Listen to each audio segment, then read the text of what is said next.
Welcome to the Authentic Change Podcast. I'm Mike Horn, your host, and this podcast is for leaders and coaches who need and want fresh perspectives on what it means to live and to lead authentically. You're a leader who wants to make a difference, but sometimes you feel stuck. You know there's more to life and to leadership than what you're currently experiencing. It can be tough to figure out how to grow as a leader. You might be reading all the blogs and books, but it still feels like you're not making progress. You might even be feeling like you're doing everything wrong. On Authentic Change with Mike Horn, we interview experts who share their insights on how to live and lead authentically. Our guests are trendsetters in building great leaders, teams, and organizations. We provide fresh perspectives on what it means to live with purpose and authenticity. Welcome to this episode of the Authentic Change Podcast. Welcome to this episode of Authentic Change with Mike Horn. I am absolutely delighted to have in our virtual studio today, Bill Brown. And Bill is an HR executive, author, world traveler, dedicated husband, and proud dog dad. So Bill ticks a lot of boxes that ought to resonate with our audience. And I'm absolutely, again, delighted to have Bill Brown in the studio today. He's got this remarkable 20-plus year, couple decade career in human resources, currently serves as the principal and chief people officer at Think People Culture. And those are all great words I look forward to exploring with you, Bill Brown, as we move forward in our discussion. And his expertise spans employee experience, candidate experience, the future of work, and fractional HR. Again, for many of the listeners in our audience who are human resources, VPs, HR directors, chief people officers, or their clients, this ought to fit right into our framework to talk about authentic leadership and authenticity and how people bring more of who they are to what they do. And Bill has a recent book, June 1, Don't Suck at Recruiting, Strategies and Techniques for Creating a Better Candidate Experience. And it is a must read for leaders aiming to transform their hiring processes through a unique blend of strategic thinking, empathic insights, and engaging communication. Bill is committed to building workplaces that foster authenticity, productivity, and compassion, bringing a deep understanding of the delicate balance between people and sustainable successes to his work. And he's also thrilled to share his expertise, which we're going to learn more of in the podcast, in cultivating a positive employee experience that fuels sustainable success. Bill, I'm just so delighted to have you. Why don't you say a few words about yourself to our audience? Well, that was a wonderful intro. Thanks so much for having me. I'm really excited to participate and share what I know with others out there. So you covered most of it. I am an HR professional. I've been in HR for about 20 years, a little over 20 years. I'm sorry about that. Well, actually, it's the job that I always wanted to do when I figured out what I wanted to do. It's a joy to be in a place where I can help leaders be more successful and be thoughtful about, their employees. And it's also a place that I can be to be an advocate for employees behind the scenes. And so I really enjoy it. It's quite fun. It's where I want to be. And I'm glad that I'm in a position of influence to help employers be better. So that's a little bit about who I am. And some of the focus on being better must be in recruiting. I mean, hence your recent book, Don't Suck at Recruiting, Strategies and Techniques for Creating a Better Candidate Experience, available on Amazon, I'm sure. Yes, it is available on Amazon. And it's correct. The core of, I think, everything for organizations is it starts with recruitment. I mean, who you select, how you select them, and what you do with your employees once they're there matters. The only thing that we have that differentiates us between our competitors, our employees. And so I think it's important to really have a robust and thoughtful recruitment process that helps you attract the best talent out there. And what are some of the suggestions or tips or traps that you're identifying in your recent book, Don't Suck at Recruiting, Strategies and Techniques for Creating a Better Candidate Experience? Yeah, I mean, thanks for asking. I think it all starts with employer branding at the very start. If we sort of break it down, employers in the message that they portray to the public matters to employees these days. Employees really care about who they work for. What is the organization doing to do good in the world? And if I come work for them, how is my role going to contribute to that work? I mean, there's lots of conversations about, there's not enough talent out there, which is actually the opposite. There's more than enough. It's just, what are you doing to attract this talent? So what does my job look like? And it's not just a list of 40 things. You've got to really be able to identify what are the core things that I'm looking for in this individual, and is it they need to be able to be effective in delivering upon whatever it might be. Figure out what those two or three things are, and not have a magical list of things that everyone must meet in order to get there. And also, I think it's important to understand that not every candidate is going to have 100% of what you're looking for. You've got to be able to say, if they can meet these three things and they understand and resonate with our cultural values, this is a person that I can see do this job successfully. And I think that's important to understand, and not have unrealistic expectations from the very beginning, and never being able to qualify and quantify what it is you're looking for, and making the recruiter or the person in charge of hiring go through hoops and not ever find the best talent, and the most qualified talent is what it really comes down to. And how does someone begin to think about this for all kinds of jobs, not only for seeking out technical talent, maybe scientists, physicians, advanced engineers, but also for sourcing talent in roles that require perhaps less education and less skill? What I always tell my clients is, you really need to be able to share with a person who's reading this job description. They need to be able to visualize themselves in the role, right? So it starts with when they step in the door, these are the things that I'm going to expect for you to do your job successfully. This is what equals success for me in this organization. And so you sort of step back and you go, who's been great in this role in the past? What does that person look like? And conversely, who's not been good in this role? And what do they look like, right? And so identify what these key traits are, as I mentioned earlier, and then really be able to break down what it looks like, what success looks like in the first month, 3 months, 6 months, year, etc. And to actually tell them that in the description. So every job post that I do for any of my clients, even for myself, is, by month 1, you will have accomplished these things. This is what success looks like, et cetera, for every, bar that I meet for them. And so that does two things, in my opinion. It gives the candidate an understanding of what the role looks like and how they'll be successful. And also gives a measurement tool to the leader, so they can actually hold them accountable for this work. It's not just a pie in the sky. I really want Johnny to do a great job. I'm the boss, so he should just understand what that is. You can have a conversation when you're communicating with this employee. Like, it's month 1, we're here. I said that in the job description and in our hopefully weekly conversations, what success looks like. What can I do to help you be successful? What tools and resources do you need to be successful? And so that is part of the plan. I think I sort of overshot your initial question, but in my mind, that's how you can help identify talent, no matter what level they're at. If it's a mechanic, or if it's the CEO of the organization.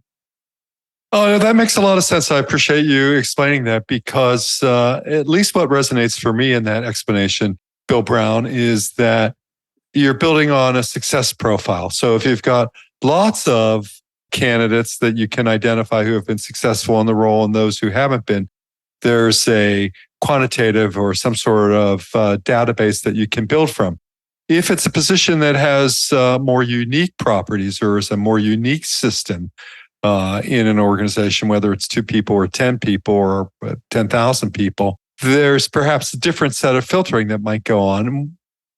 What might that look like, Bill, if I'm right about that? I think you are right. And sort of the core of who I am is about asking questions.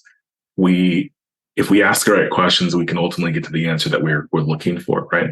And so you probably, as a leader who's looking for whatever the role might be, have an understanding of what you might think this role is. I think it's asking questions, going to the collective and finding out what equals success. Always, that's sort of like my thing. What equals success? So if you are looking for a talent engineer, you look at other people who are in similar companies for that role, and what do they think equals success, right? If 9 out of 10 people say they need to do these things, then that probably is success. And so that's what you can start, reaching for and communicating to the candidates out there. Also, actually talking to the candidates who are in this role. And one knows pretty quickly if someone is successful. Yes, some people interview very, very well, and they can, broad strokes, do whatever sounds good. But after speaking to several people, you're going to be able to identify what are the common themes. Okay, so this is what I believe, and this is what I'm hearing, this is what I'm seeing equals success. So let's give this some merit, right? And I think it's about being honest and being able to fail fast. If that makes sense. So that's how I coach and advise in my role. And Bill Brown, what were the decades of experiences that led you to some of the insights and perspectives you offer in your current book? Sure. So I've been a consultant most of my career and work with small and large companies. And if I'm being honest, as I mentioned to you earlier, I'm not a guru. I have my practical experience and I read quite a bit, but I've had some really great leaders that have been mentors who, in my mind, are gurus who've helped me understand, the business side of HR and not just be the HR side of business.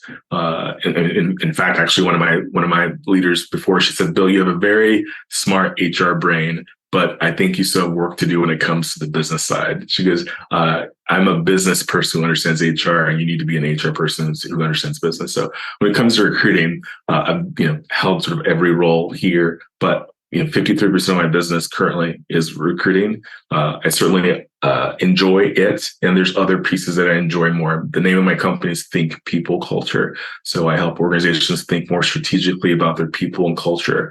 And in that, we help with improving the employee experience and helping people when it comes to strategic people and culture planning and like preparing for the future work. But now with candidate experience, it's been something that's been ever present for my staff and I. What we've seen is by speaking with candidates, they have a poor experience. They want to do well. They want to have feedback. They want to be aware of what's happening in the process. They want a very clear process, and they want it to be succinct. And so that's not happening completely. And it was fascinating for my staff and I to have conversations with candidates, and they were super grateful for the fact that we just let them know what the process looked like. So thanks for chatting with me, Mike. Here's what our interview process looks like. First you're gonna have a conversation with us. We're working here in this capacity. The next conversation is gonna be here. Here's why. Here, and then we're going to close it. We're going to let you know along the way how you're doing. And then if you make it, obviously you'll know. And if you don't, we're also going to have a conversation with you about that. I think automation is a great thing. Trust me, in my organization, I use automation all the time, but I also think it's important to have a human connection. And so having the conversation, letting them know the process, that's something that I've learned through experience and through just, being a kind person. I think that's the most important thing. And also, frankly, some of the things that I've write in the book are experiences that I have had when I was interviewing for the top leadership role. I was dumbfounded by the fact that I was being treated this way. And I was probably going to be this person's boss or boss's boss. So it was fascinating. So I think to answer your question again succinctly is I've learned through experience in working myself and also having great mentors. How bad was the treatment, or how good was it? What made it stand out?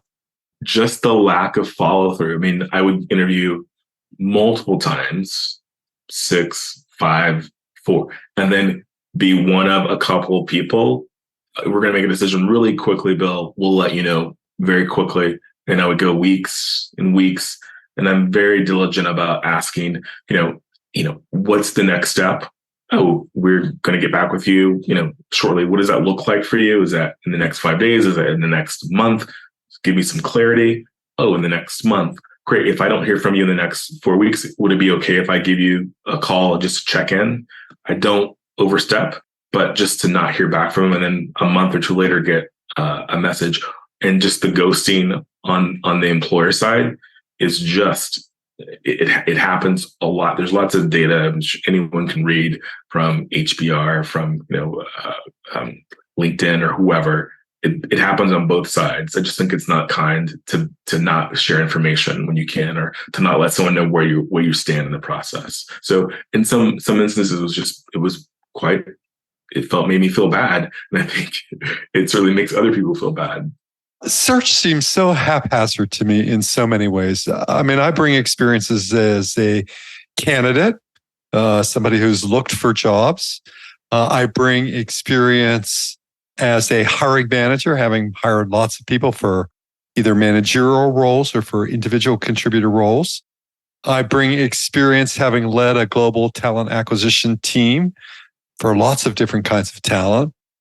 I bring experience as an HR executive directing executive search, hiring vendors for executive search and figuring out its relationship to succession. So I've seen a lot of aspects of the search world, and I really do think it is so haphazard. There's so much work that's just simply not objective. Like the executive search person that you hire to conduct a search, where did they get these leads from? And is it more episodic? Are there long-term relationships? Is there much objectivity in interviews? What is the level of objectivity that candidates in interview forums or panels have? That it surprises me that anybody gets hired anymore. I agree. I mean, I was having a conversation last night with a friend who's executive VP level, and he says, we have 18,000 people in our organization. Super excited you wrote this book, Bill. I'm going to buy it, and we're going to see what it can do to sort of support us. And he goes, but I'll be honest, I half of the time don't even know what I'm doing when I'm recruiting. And this is a guy who's an executive vice president for a really large organization.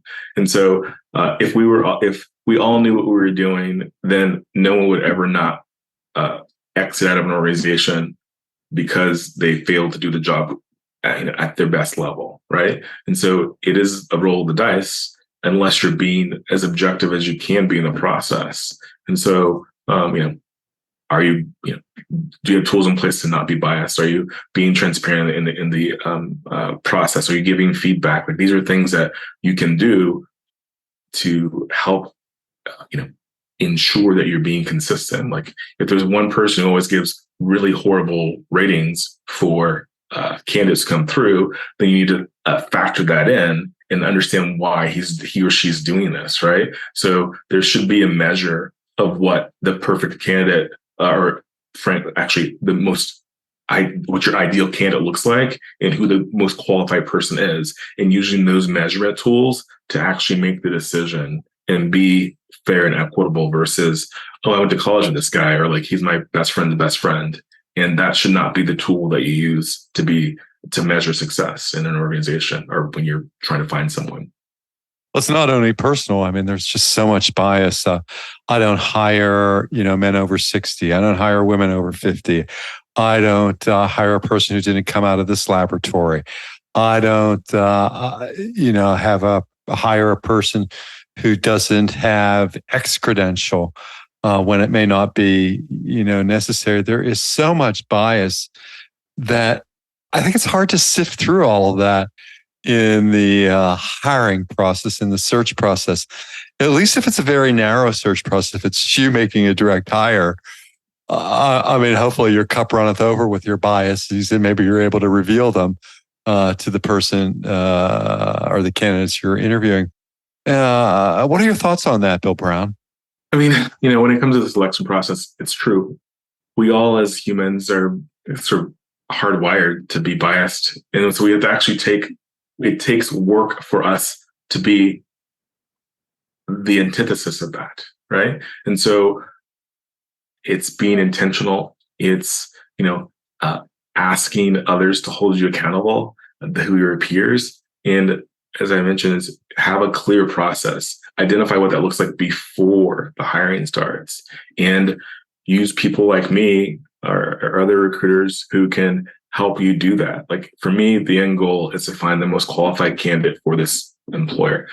I'm sort of a combination of, kind and kumbaya, but also I suffer no fools. And I use data to support my decisions. And so if a client hires me and they go, I want to hire this, data scientist, and these are the things that I'm looking for. I've hired hundreds of them. And so I can sort of give them some feedback on what this looks like, right? Some places to look, but also ask them, what is your end goal with this hire? What are you looking to do? What are they going to do? How are they going to add to the team, right? And so what are the things that you're missing that you need right now? And that's why you're hiring for this role. So as we work together, these are the three things that you said you're looking for. So if I can meet these three things, then they're a qualified candidate. Is that correct? Right? So then let's ensure that that's what we're focusing on, and not because they didn't go to MIT or because they didn't go to Boston University or, any school in the Boston area. Like we need to focus on these key traits. And so if I see, them variance, I'm going to have a direct conversation about, are we looking for a qualified candidate or are we looking for someone that we like? Right? Let's talk about these things. Are they aligning with our cultural values? Are they, do they meet these check boxes? Like, what are the things we talked about in the job description that we created? And so you are not being fair and equitable in this moment. And I'm calling you out on that. And 9 times out of 10, because of who I am and how I, my style, people recognize that. And we place people in organizations that are the most qualified, and it helps them reassess. It's just really, I think, having direct conversations with people and being open to intentional conversations about what this looks like, right? And it's the teaching at the end of the day. Like everyone is a student and a teacher in every moment. It just matters, what we are, what moment we are in this world, right? And so I learn every day from people who work with me, people who I work for, etc. But I think it's our role collectively to be teachers and students at all times, right? Well, that's easy for me to buy into because I think about my role as coach, mentor, and teacher. And I'm wondering, so, a lot of that's about the search process and, getting through all of those hurdles of trying to make a very subjective process more objective to hiring a qualified candidate into a role. What about the other side of it? The other 47% of it, 52% or 53% of your work was engaged. What about the rest of it? Where's all that, the engagement? Yeah, I love an engagement survey. So one of the first things I do when I walk into an organization is I just ask them, where are your pain points? What do you think are the biggest challenges right now? Executives will usually say, 1, 2, 3. But one of my favorite questions is I like to actually do an informal survey, and then I have the formal survey, right? So I ask employees, if there's one thing that you can do differently about this organization and you could change it yourself today, what would that be? Where are they missing the mark? And 9 times out of 10, if I talk to 9 out of 10 people, I'll get the same answer. And I can walk into the executive and say, here's what I see as a problem. And I just talk to 10 random people, managers, line employees, volunteers. This is what I'm seeing. But let's pull up, one of these, engagement surveys and find out what they say at, Culture Amp or whatever. Right. And it comes back and, here's what I'm finding out. It's generally the same. And so at that point, it's just, it's about owning what is working and owning and then owning what's not working and then sharing what is working with the collective. Right. And so asking the questions, I think I mentioned this earlier, I'd like to ask a lot of questions. So random sampling of employees. Here's what you said about, the organization, about your particular work group, about your manager. And they're doing this well. Why is that? Why do you see this happening? Right. And so then taking that information and then seeing how you can, cascade this down to the rest of the organization. And then when there's deficiencies, like why, right? Find out what this is, then sharing with the employee population. This is what we heard you guys say, in the engagement survey from our random sampling. What's the feedback, right? Take it back, put it all together, and then be collectively as leaders in each organization or unit say, here's what I can do to fix these problems, and here's my commitment over the next 12 months, right? Every month I'm going to come to you and I'm going to have a conversation about where I'm at. I'm going to communicate things, even if I'm making no movement on this, I'm going to at least let you know. And so you're being vulnerable to your employee population. You're letting them know where you can and cannot fix things. And when you do this, obviously, this more probably better than I do. Like you start seeing your engagement move up, right? Because people want to understand where you're at.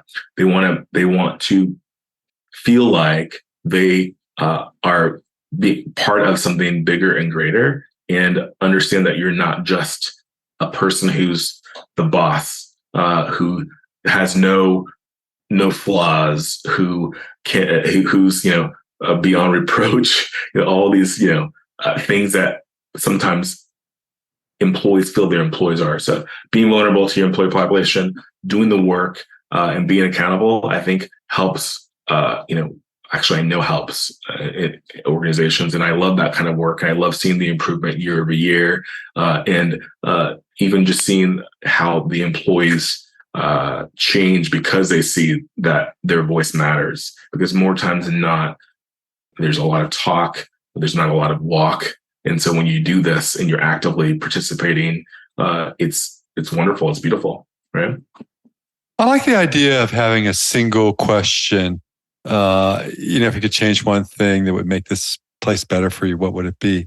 I think there's often too much data, that came from the rise of employee surveys of any form, satisfaction, engagement, because people never really engaged with the feedback. It was survey says, and then it went to action planning, never really thinking about diagnosis in a different sense. So I love the idea of asking the improvement question if you had one question to ask. I think it crystallizes a lot of the things. And I don't even recall how or why I learned that, but it's sort of my calling card. I enjoy having that conversation with people, and it does help engage them. And when I've seen that turn into action pretty quickly, it's wonderful to see. I was working for airline service provider at one point, and they were having some challenges, but I was their HR leader, and I made a deliberate effort to go out onto the ramp and to customer service and all the places that not a lot of leaders would go. And I would ask this question to the 1,500 people who work there, like, what's one thing that you would do better if you could do it today? Simple things like, oh, it'd be really nice if we actually had a microwave in our break room. Like that's $100 investment. We can take care of that right away. Or it would be really nice if the schedule was posted, or whatever it might have been. Like this is something I could help change right away. And just them seeing a leader listen to them and take some action right away really helped improve a lot of the engagement with the employee population. It's fun to see when you can make the immediate change. You can't always make the change, but you can certainly let them know why you can't do that and why it matters and what's the logic behind it. And I think if you do that most of the time, people understand. I think it's a different kind of energy, Bill. And I wonder what you think of from moving from search into engagement, into culture. Of course, they're related, right? They're just different sides of the same coin to think about people. How do you make that leap? I mean, often there is a different kind of energy around closing a deal versus dealing with often what are some evergreen or longer term issues in organizational life. Yeah, I mean, there's a lot of satisfaction from, a 50-day start to finish. Here's a position, here's a role filled. Hooray for us, right? And you mentioned the evergreen piece. I mean, it's, performance management, employee engagements, strategic people, culture planning. That is not a 1-year game or 2-year game or 5-year game, and maybe it's a 5-year game, but it's always, it's organizational development, and like, this better than me. That's what your world is. But I love the work behind it and seeing the development and partnering your organizational people planning, culture planning around whatever the strategic goal is for the organization, and then figuring out how you can, from an annual basis, drive it into the business objectives for the year and what that looks like. We all know, engagement is the most important thing, one of the most important things when it comes to financials and business operations. And so when you can literally be a partner with business and show them the value in this, it amplifies who you are. I mean, I remember back in the days when I was, young. I'm dating myself, but we sort of went from personnel to HR to people operations to whatever it's called today. And so we were always seen as a cost center. And so one of my mentors is like, we always have to show our value, Bill. Like, that is our job all the time. And I think we've sort of gotten to that point, and a lot of leaders see the value in who we are, but sometimes it's also, they regress back to like, HR is making me do these things. But at the end of the day, like, who I am at my core is I want us to ensure as leaders that we ensure employees are happy coming to work, right? And employees are happy that they chose us as the place to come work at. And so the evergreen work and engagement and performance management is worth it for me. And it is different, but it's worth the work. And I'm sure you can find out so much more about Bill and his work at thinkpeopleculture.com, thinkpeopleculture.com. That would be a site to visit, and also to see Bill on LinkedIn at TPC. I think that's Think People Culture, TPC Bill, or on Twitter at Think PPL Culture. Those are places, and they'll all be in the show notes as we think about this.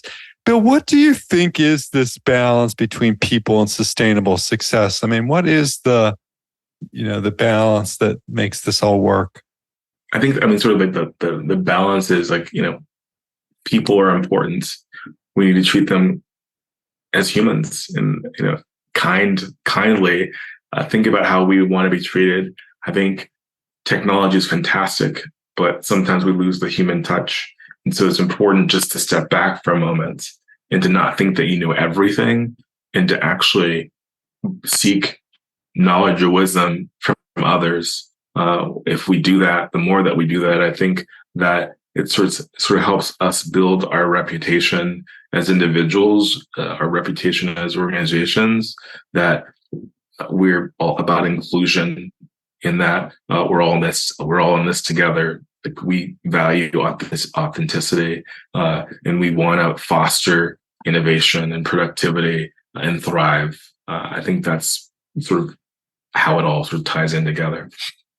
So great to be in conversation with Bill Brown today on Authentic Change with Mike Horn. Bill, as we just begin to wrap up, I'm wondering if you have one or two pieces of advice that'll take people from now through the end of the year about not sucking at recruiting. I mean, what would be one or two pieces of advice you might offer? Sure. Thanks for asking. My theme is always the same: treat people well, right?